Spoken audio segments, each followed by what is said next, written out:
खबरदार, मैं हूं श्वेता सिंह। सबसे पहले खबरों को खबरदार के लेंस से देख लेते हैं। जो लापरवाह लोग तीसरी लहर की तरफ दौड़ रहे हैं और सोच रहे हैं कि संक्रमण की लहर आने से पहले किसी तरह एंजॉय कर लिया जाए, उन्हें प्रधानमंत्री ने आज खास संदेश दिया है और उनके लिए कोरोना रिमाइंडर लगा दिया है। पहाड़ भरे हुए हैं, बाजार भरे हुए हैं, दूसरी लहर के नियम और सबक ऐसा लगता है भुला दिए गए हैं। ऐसे में तीसरी लहर से कैसे बचेंगे, ये बड़ा सवाल है। वैसे सवाल तो यह भी है कि स्पीड टेस्ट में देश के टीकाकरण अभियान की सुई अटक क्यों गई?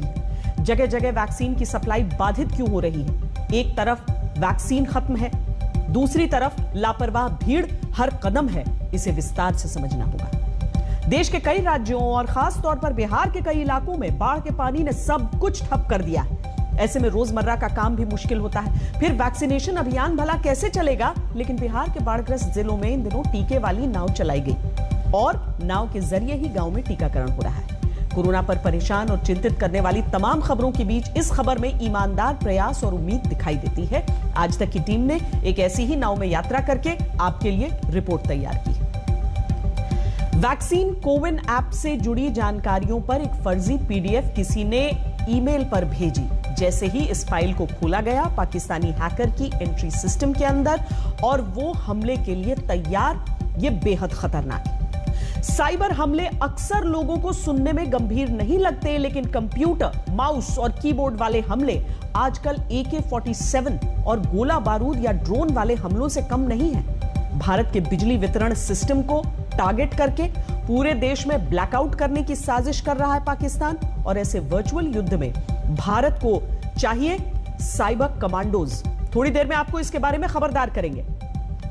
और आपको शुरू में ही एक्स्ट्रा खबरदार कर देते हैं। देश की पहली कोरोना मरीज केरल के त्रिचूर की एक मेडिकल स्टूडेंट थी जो पिछले साल चीन के वुहान से लौटी थी और 30 जनवरी को उसकी कोविड रिपोर्ट पॉजिटिव आई थी। यह भारत में कोरोना का पहला मामला था। अब करीब 1.5 साल बाद वो लड़की फिर से कोरोना की चपेट में आ गई है। फिलहाल उसमें कोरोना के कोई लक्षण नहीं है और उसे घर पर ही क्वारंटीन कर दिया गया है।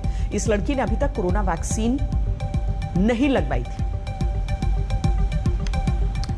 जब से कोरोना के केस कम होना शुरू हुए हैं, तब से दूसरी लहर में उतार आया है। जब से अनलॉक हुआ है, तब से ऐसी लापरवाही दिख रही है कि डर लगता है। डर इस बात का कि तीसरी लहर आना तय है और इस लापरवाही में आगे दूसरी लहर जैसा हाल न हो, फिर वैसे बुरे दिन न दिखाए जो 2 महीने पहले पूरे देश ने देखे थे। लोगों को यही याद दिलाना होगा क्योंकि लोग भूल गए हैं, भूल रहे हैं। आज पीएम ने यही रिमाइंड करवाया है। अब या तो एंजॉय कर लो या फिर तीसरी लहर से बच लो।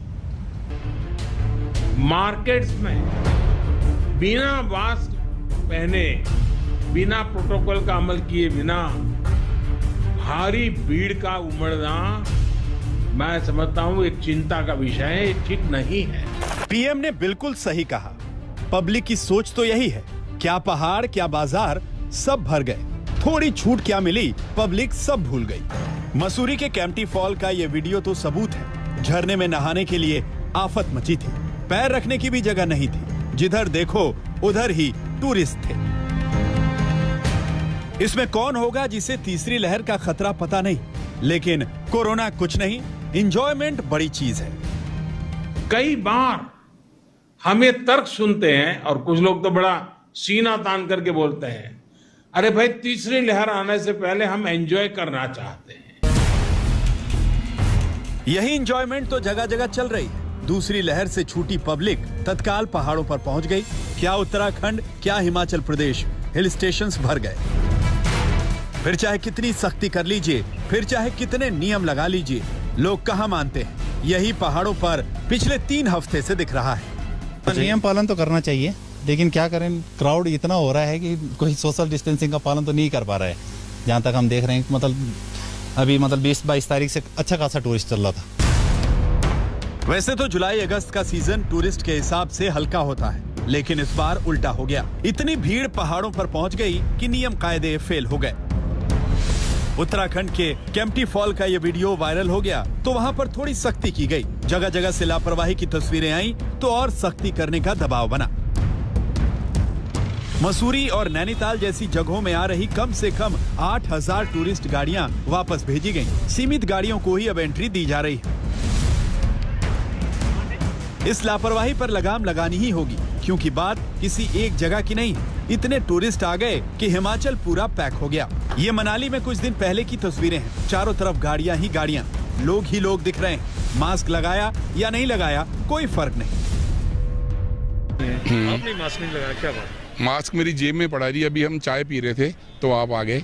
तो दूसरी बात ये है कि हम सब ने डबल डोज वैक्सीनेशन करा के आए हैं। बिल्कुल सर, मास्क तो मस्ट है, जरूरी है। मास्क सभी को लगाना चाहिए, डिस्टेंस रखना चाहिए। जितना कंट्रोल हो रहा है, अब भगवान करे इस साल में ये बिल्कुल यहाँ से खत्म हो जाए। अब यहाँ खुले में घूम रहे जब भी मास्क नहीं पहना।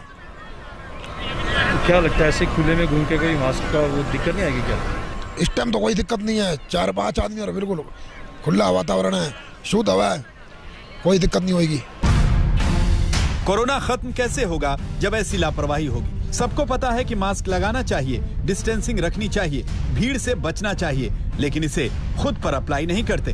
हिमाचल प्रदेश में तो एक महीने से भयानक भीड़ है। 7 लाख से ज्यादा टूरिस्ट पहुंच चुके हैं। शिमला में भीड़ है, मनाली में भीड़ है, सोलन में भीड़ है।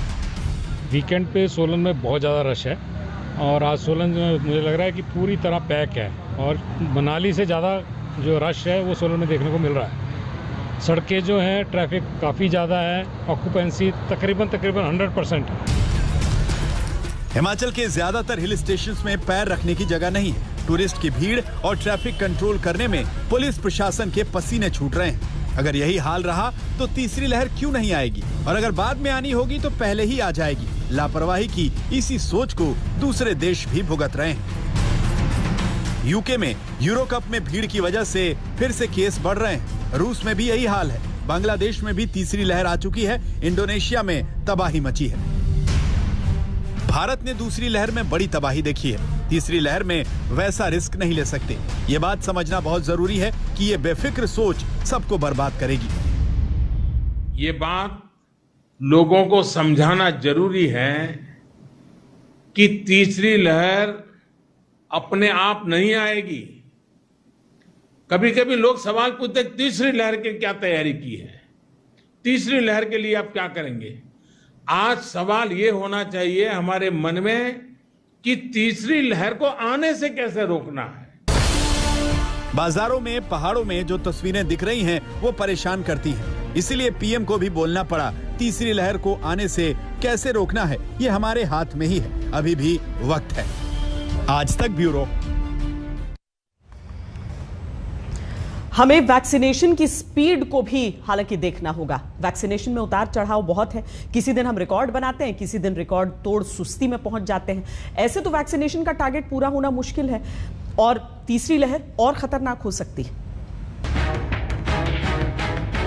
महीना भर भी नहीं हुआ है, कहां तो 91-92 लाख पर वैक्सीनेशन के रिकॉर्ड बन रहे थे, कहां अब उसके आधे तक पहुंचने में भी मुश्किल हो रहा है।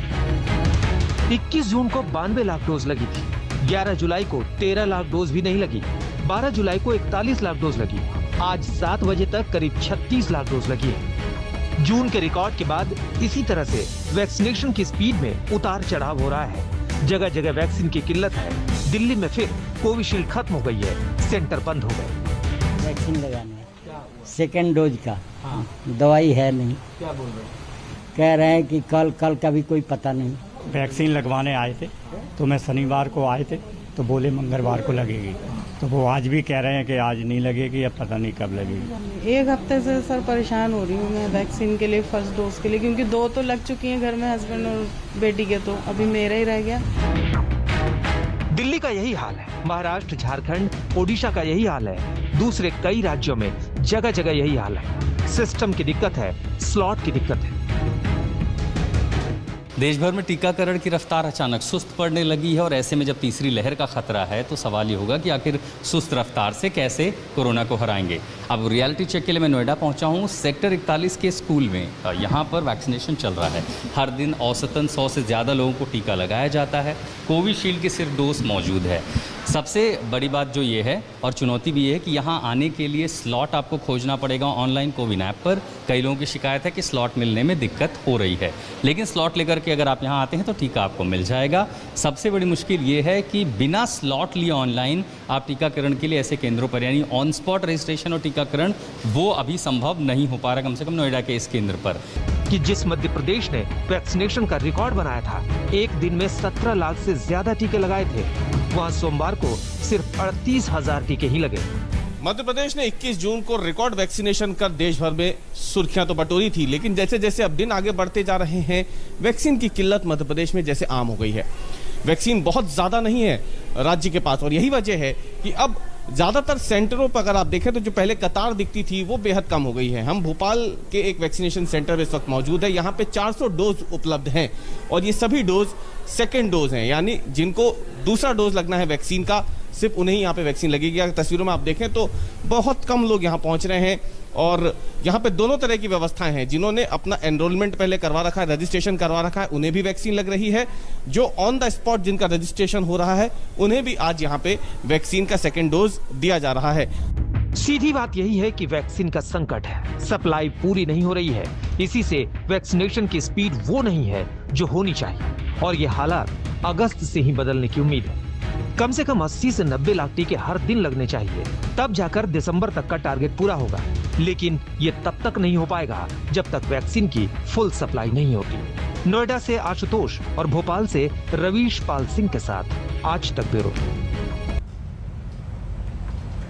भारत का मिशन वैक्सीनेशन दुनिया में सबसे तेज होकर भी अपने लक्ष्य से दूर है। भारत में अब तक 38 करोड़ 15 लाख लोगों को वैक्सीन की डोज लग चुकी है। इनमें स्वास्थ्य कर्मी 1 crore 76 lakh, frontline workers 2 crore 77 lakh, 45 plus उम्र के 21 करोड़ 80 लाख और 18 से 44 साल के 11 करोड़ 82 लाख लोग हैं। 21 जून को भारत ने अपना मेगा वैक्सीन अभियान शुरू किया। पहले 22 दिनों में 16.5 करोड़ डोज लगाई गई, लेकिन सच मायने में मेगा वैक्सीनेशन अभियान के सिर्फ पहले हफ्ते में ही वैक्सीनेशन अपनी फुल स्पीड से हुआ। बीते 2 हफ्तों से वैक्सीनेशन फिर सुस्त हो रहा है। 29 जून से 5 जुलाई के बीच औसतन हर रोज 42.5 लाख डोज लगाई गई, जबकि 6 जुलाई से 12 जुलाई के बीच औसतन 34,70,000 डोज रोजाना लगी। अब अगर 34,70,000 डोज रोजाना की रफ्तार को पैमाना मान ले तो भारत में वैक्सीनेशन का लक्ष्य सितंबर 2022 से पहले पूरा नहीं हो सकता। अगर रोजाना वैक्सीनेशन की औसत रफ्तार बढ़कर 50 लाख हो जाए तो भी भारत को अपना लक्ष्य पूरा करने के लिए कम से कम मई 2022 का इंतजार करना होगा। ऐसा नहीं है कि लोगों को खतरे का पता नहीं है। जिस तरीके से हमने देखा कि कोविड की तीसरी लहर से बचने के लिए लोगों में वो सतर्कता नहीं दिख रही है, लेकिन फिर भी लोग खतरों के खिलाड़ी बन रहे हैं। ये खतरा सिर्फ उनके लिए नहीं है जो बेफिक्री से इधर उधर घूम रहे हैं, ये खतरा आगे सबके लिए बन जाएगा। दिक्कत यह है कि अभी बड़ी आबादी का वैक्सीनेशन नहीं हुआ है, वायरस अपना रूप बदल रहा है, संक्रमण फिर से बढ़ रहा है। ऐसे में ये लापरवाही हमें तीसरी लहर का गुनहगार बना सकती है। साथियों, हमें कोरोना वायरस के हर वेरिएंट पर भी नजर रखनी होगी, क्योंकि ये बिल्कुल बहुरूपिया है, बार बार अपने रंग रूप बदल देता है और उसके कारण हमारे लिए भी चुनौतियां खड़ी करता है। और इसलिए हमें हर वेरिएंट पर बहुत बारीकी से नजर रखनी पड़ेगी। जब हम थर्ड वेव की बात करते हैं तो हम थर्ड वेव को मौसम के समाचार की तरह से, वेदर अपडेट की तरह से सामान्य रूप में ले रहे हैं। हम उसकी गंभीरता और उससे संबंधित अपनी रेस्पॉन्सिबिलिटी को शायद जिस स्थाई पर समझने की जरूरत है वहां पर कुछ चूक हो रही है। यह मॉनसून की बारिशों से आने से पहले कहीं हम घूमने चले जाएं या ऐसा कोई सिंपल आचरण नहीं है, बल्कि वायरस वर्सेस ह्यूमन बीइंग, इसके बीच चलने वाली कंटिन्यूअस लड़ाई है। इसलिए जरूरी है कि हम सब यह समझें कि थर्ड वेव प्रकृति से ज्यादा हमारी प्रवृत्ति पर डिपेंड करेगी। आपको अपडेट रखने के लिए खबरदार में हमने खबरों के कई लेंस बनाए हैं। इन्हीं में से एक लेंस है पॉजिटिव और नेगेटिव खबरों का। तीसरी लहर और वैक्सीन अभियान की जमीनी हकीकत के बाद पॉजिटिव नेगेटिव वाला लेंस आपको थोड़ी और जानकारियां देगा। कोरोना की कोविशील्ड वैक्सीन बनाने वाला सीरम इंस्टीट्यूट अपनी पुणे लैब में रूस की स्पुतनिक वी वैक्सीन भी तैयार करेगा। डीसीजीआई की मंजूरी के बाद तकनीक ट्रांसफर की प्रक्रिया शुरू हो गई है। सीरम की लैब में सितंबर से स्पुतनिक वी का उत्पादन शुरू होने की उम्मीद है। WHO ने अलग अलग उत्पादकों की कोरोना वैक्सीन के मिश्रण को खतरनाक कहा है। WHO ने कहा है कि वैक्सीन मिश्रण का स्वास्थ्य पर पड़ने वाला असर का कोई आंकड़ा उपलब्ध नहीं है। WHO की चीफ साइंटिस्ट सौम्या स्वामीनाथन ने कहा कि अगर लोग खुद वैक्सीन पर फैसला करने लगे तो अफरा तफरी फैलेगी। इन्फ्लुएंजा का टीका लगवाने वाले कोविड-19 के गंभीर खतरे से आंशिक तौर पर सुरक्षित हैं। दुनिया भर के 75,000 कोविड-19 मरीजों पर हुई एक स्टडी में यह बात सामने आई है। कोविड काल में जब दुनिया में डिजिटल का जोर बढ़ा है तो भारत का मोबाइल पेमेंट ऐप भीम ने अब भारत से बाहर पैर फैला लिए हैं। आज इसे भूटान में लॉन्च किया गया। वित्त मंत्री निर्मला सीतारमण और भूटान के वित्त मंत्री लियोनप्यो नामगे शेरिंग ने इसे लॉन्च किया। भीम ऐप से पहले भूटान में रुपे कार्ड को भी लॉन्च किया जा चुका है। अब एक ब्रेक के बाद आपको उस नाव यात्रा पर ले चलेंगे जिसकी मदद से वैक्सीन अभियान बाढ़ के पानी को चीरते हुए गांवों तक पहुंच रहा है। वैक्सीन अभियान के अपने स्पीड ब्रेकर हैं जो हमने आपको विस्तार से बताए, लेकिन ऐसी कोशिशों को भी नजरअंदाज नहीं करना चाहिए। इस एक्सक्लूसिव रिपोर्ट के लिए थोड़ा सा इंतजार रहिए। आप देख रहे हैं खबरदार और अब हम आपको बाढ़ के पानी में डूबे बिहार के उन जिलों की बोट यात्रा पर लेकर चलेंगे जहां सड़क मार्ग से जाना इन दिनों संभव ही नहीं, क्योंकि वहां बाढ़ का पानी इतना ज्यादा बढ़ चुका है कि वहां पहुंचने के लिए नाव ही एकमात्र रास्ता है, जिसका इस्तेमाल हजारों गांवों में लोग भी कर रहे हैं और बिहार सरकार भी। बाढ़ की वजह से बिहार में सिर्फ लोगों की जिंदगी ही नहीं थमी, बल्कि कोरोना टीकाकरण अभियान भी थम गया। लेकिन जिस तरह चलती का नाम गाड़ी, उसी तरह बिहार के बाढ़ग्रस्त गांवों के लिए चलती का नाम नाव है। जब लोगों के लिए टीकाकरण केंद्रों तक पहुंचना नामुमकिन हो गया तो सरकार ने बाढ़ प्रभावित जिलों में टीका वाली नाव चलाई और अब यही नावें बिहार के बाढ़ग्रस्त गांवों में कोरोना टीकाकरण अभियान को गति दे रही है। ऐसी ही एक नाव में सवार होकर आज तक की टीम मुजफ्फरपुर के एक गांव में पहुंची। बिहार के 1 दर्जन से ज्यादा जिलों में बारिश और बाढ़ का साम्राज्य फैल चुका है। हर चीज डूबी हुई, घर, खेत, स्कूल, सड़कें और लोगों का दिल भी। मिलता है वो खाते हैं, नहीं मिलता है तो इधर उधर से दौड़ दुकान से ले आके खाते हैं, चिवड़ा मीठा खा कर रहते हैं। यहाँ तो कोई व्यवस्था सा रही नहीं, चूल्हे में आँच भी नहीं बढ़ता है, पानी घुस जाता है तो। जिस तरह डूबते को तिनके का सहारा ही काफी होता है, बिहार के गांवों को अब इन नावों का ही सहारा है, फिर चाहे नाव सरकारी हो या निजी।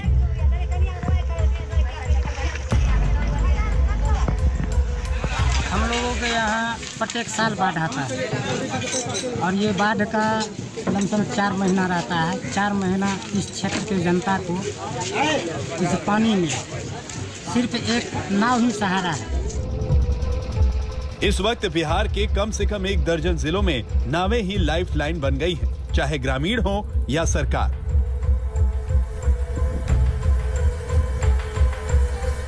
हालात चाहे जितने भी विषम क्यों न हो, जिंदगी चलती रहती है, बिल्कुल इस नाव की तरह जिसका नाम है टीके वाली नाव।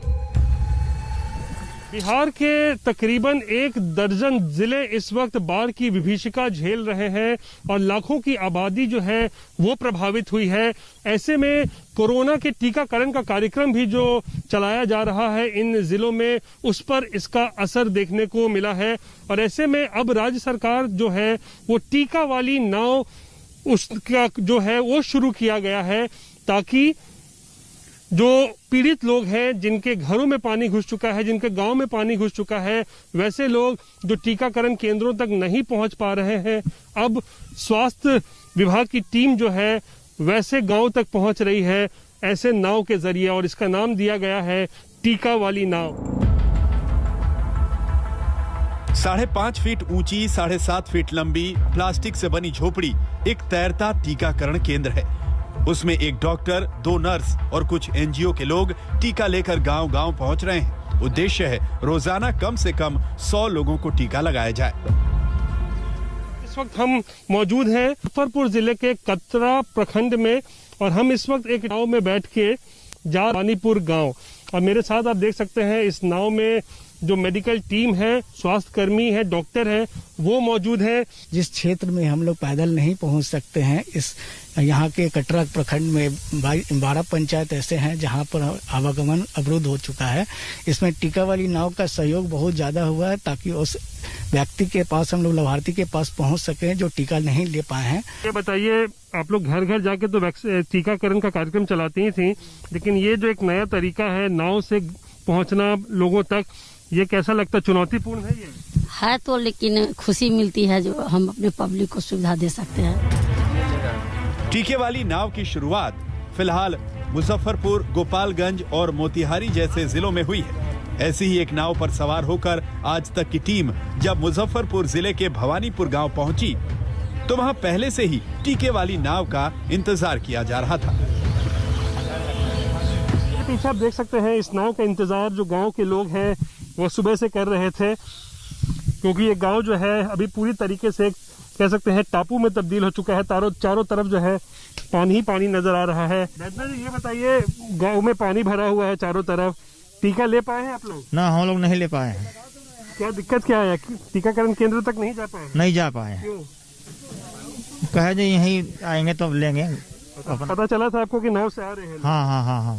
तो इस तरीके से जो पहल शुरू किया गया है, बाढ़ ग्रसित इलाकों में नाव के जरिए लोग पहुंच रहे हैं, स्वास्थ्य कर्मी, इससे आपको लगता है क्या फायदा हो रहा है आप लोग को? हाँ, फायदा हो रहा है, बहुत फायदा हो रहा है। बहुत फायदा हो रहा है। गांव पहुंचने पर स्वास्थ्य कर्मियों ने तुरंत कैंप लगाया।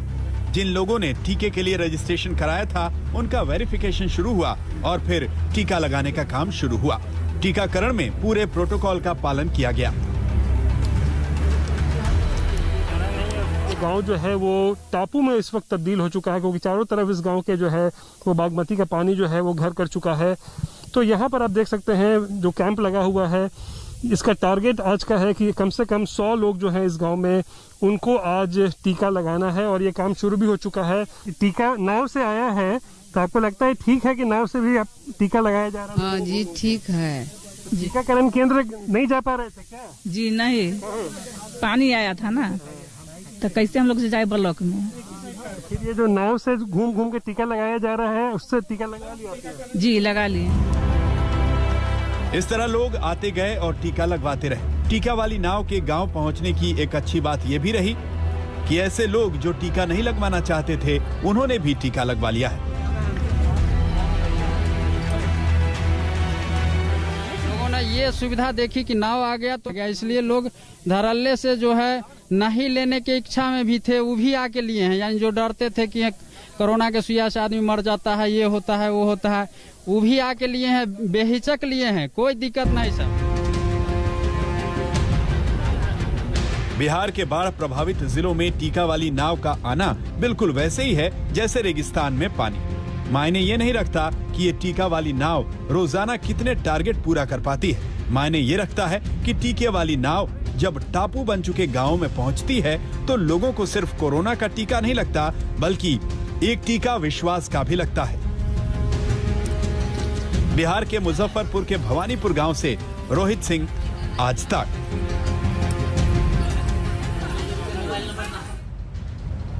और अब बात करेंगे 21वीं सदी के नए हथियार की। ये ऐसा हथियार है जो एक क्लिक से पूरी बिजली वितरण व्यवस्था को चौपट कर सकता है। अमेरिकन एजेंसियों की नई रिपोर्ट के अनुसार पाकिस्तानी हैकर्स का पूरा जोर भारत के साइबर सिस्टम के अंदर एंट्री करने पर है और वो भारत में बड़े हमले की साजिश रच रहा है। पाकिस्तान के हैकर पूरे देश में ब्लैकआउट करना चाहते हैं। इसके साथ ही महत्वपूर्ण सरकारी डेटा को चुपके से डिलीट करने का प्लान है। ये आज तक की एक्सक्लूसिव रिपोर्ट है। जरूरी नहीं कि जंग अब AK-47 राइफल से ही लड़ी जाए। दुश्मन पर हमला ड्रोन से ही किया जाए, आतंक लॉन्च पैड से ही लॉन्च हो, क्योंकि राइफल से ज्यादा घातक अब कंप्यूटर का कीबोर्ड और माउस है। आतंकी बंद कमरों और गुमनामी के बीच साइबर हमलों का जाल बुन रहे हैं। बस एक क्लिक और पावर सिस्टम फेल, मैन्युफैक्चरिंग ठप, खतरनाक क्षमताओं वाले संयंत्र बेकाबू। एक क्लिक से सब कुछ तहस नहस करने का ये प्लान पाकिस्तानी है। अमेरिका की टेलीकम्युनिकेशन कंपनी लूमेन टेक्नोलॉजी की ब्लैक लोटस लैब्स में सुरक्षा विशेषज्ञों ने पाकिस्तान की पोल खोल दी है और कई तरह के साइबर हमलों को बेनकाब कर दिया है। रिपोर्ट में कहा गया है कि पाकिस्तान में बैठे हैकरों ने भारत की बिजली का वितरण करने वाले सिस्टम को दर्जनों बार टारगेट किया। मकसद था बिजली वितरण की चेन को ध्वस्त करके भारत में संपूर्ण ब्लैकआउट करना।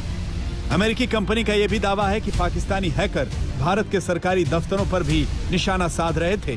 मकसद न सिर्फ सरकारी डेटा हासिल करना था, बल्कि सिस्टम के सारे डेटा को डिलीट करना था। अचानक अगर किसी बड़े सरकारी डेटाबेस को डिलीट कर दिया जाए तो कितनी अफरा तफरी हो सकती है, इसका अंदाजा लगाइए। And so the campaign, we believe, originated in Pakistan. There were a number of indicators around how the campaign was carried out that led us to believe that the individuals were located in that country. Pakistani hacker इस बार बिल्कुल नया हथकंडा अपना रहे हैं। Cyber attack के लिए हैकरों ने एक नए प्रकार का रिमोट एक्सेस सॉफ्टवेयर इस्तेमाल किया है। भारत के संवेदनशील ठिकानों के सिक्योरिटी सिस्टम को ब्रेक करने के लिए हैकर लोगों को कोविड टीकाकरण और कोविन ऐप के निर्देशों से संबंधित पीडीएफ फाइल भेजते हैं और यूजर जैसे ही फाइल को खोलता है, कंप्यूटर में हैकर की एंट्री चुपचाप हो जाती है और वो चाहे तो जासूसी कर सकता है और जरूरत पड़ने पर सारा कंट्रोल अपने हाथ में ले सकता है। साइबर हमले में इस्तेमाल हुए आईपी एड्रेस पाकिस्तान की मोबाइल और इंटरनेट कंपनी सीएम पाक लिमिटेड से जुड़े पाए गए। खास बात यह कि यह कंपनी चीन की company China mobile communications corporation का एक हिस्सा है। अमेरिका के ब्लैक लोटस लैब्स के एक्सपर्ट्स ने जो सबूत देखे उसके मुताबिक इन पाकिस्तानी साइबर हमलों का निशाना भारत के अलावा एक और मुल्क भी था। यानी ना बम का धमाका, ना ही खून खराबा। साजिश ये है कि माउस की एक क्लिक से ही कामकाज ठप हो जाए, बिना कोई बड़ा जोखिम लिए भारी से भारी नुकसान हो। पाकिस्तान ने हैकर्स का एक पूरा नेटवर्क तैयार किया है। हाल ही में पाकिस्तान ने पड़ोसी अफगानिस्तान के सरकारी संगठनों को भी निशाना बनाया था। आईबीएम के साइबर हमलों की एक रिपोर्ट के मुताबिक भारत 2020 में एक तरफ कोरोना महामारी से लड़ रहा था तो दूसरी तरफ उसे पूरे एशिया प्रशांत इलाके में जापान के बाद सबसे ज्यादा साइबर हमले झेलने पड़े। ज्यादा दिन नहीं बीते कि चीन के हैकर्स ने भारत में वैक्सीन निर्माता company serum institute of India और भारत बायोटेक पर साइबर हमले की कोशिश की थी। आज तक की पड़ताल में यह बात साफ हुई थी कि पिछले साल 12 अक्टूबर को मुंबई में पावर ब्लैकआउट के पीछे भी चीन के हैकरों का हाथ था। महत्वपूर्ण बात यह है कि सबसे ज्यादा साइबर हमले बैंकिंग और बीमा क्षेत्र से जुड़ी कंपनियों पर हुए। भारत साइबर क्राइम से सबसे ज्यादा प्रभावित होने वाले टॉप 5 देशों में शामिल है। आज की तारीख में अंतर्राष्ट्रीय स्तर पर कोई भी कानूनी प्रकरण, लीगल ट्रीटी या लॉ मौजूद नहीं है जो ऑनलाइन सोशल मीडिया प्लेटफॉर्म्स पर टेरर को रेगुलेट करने की दिशा में कारगर कदम उठा सके। रिमोट एक्सेस ट्रोजन जो है ये बहुत ही डेंजरस किस्म का मालवेयर है जो आपके कंप्यूटर का पूरा एक्सेस किसी एक हैकर को प्रोवाइड कर देता है। उसका मतलब है कि एक हैकर दुनिया के किसी भी कोने में बैठ के आपके कंप्यूटर में से सारी आपकी जो फाइल है उसको चोरी कर सकता है। इंटरनेट की दुनिया ऐसी है जिसके चप्पे चप्पे पर दुनिया की कोई सरकार हमेशा नजर नहीं रख सकती। भारत के लिए ये एक बड़ा मोर्चा है। भारत को साइबर कमांडोज की आर्मी अलग से तैयार करनी होगी।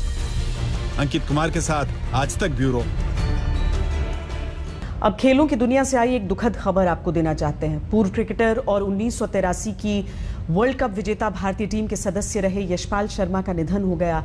यशपाल शर्मा 66 वर्ष के थे। उन्हें आज सुबह दिल का दौरा पड़ा जिससे वो उबर नहीं सके। 1983 के वर्ल्ड कप फाइनल में यशपाल शर्मा ने वेस्टइंडीज के खिलाफ 89 रन की शानदार पारी खेली थी और जीत में महत्वपूर्ण भूमिका निभाई थी। इसके अलावा सेमीफाइनल में भी यशपाल शर्मा ने 61 रन बनाए थे और भारतीय टीम इंग्लैंड को हराकर फाइनल में पहुंची थी। यशपाल शर्मा ने भारत के लिए कुल 37 टेस्ट मैच और 42 वनडे मैच खेले थे। उन्होंने अंतिम टेस्ट नवंबर 1983 और अंतिम वनडे जनवरी 1985 में खेला था। संन्यास के बाद उन्होंने कुछ मैचों में अंपायरिंग भी की थी। यशपाल शर्मा बाद में टीम इंडिया के सिलेक्टर भी नियुक्त हुए।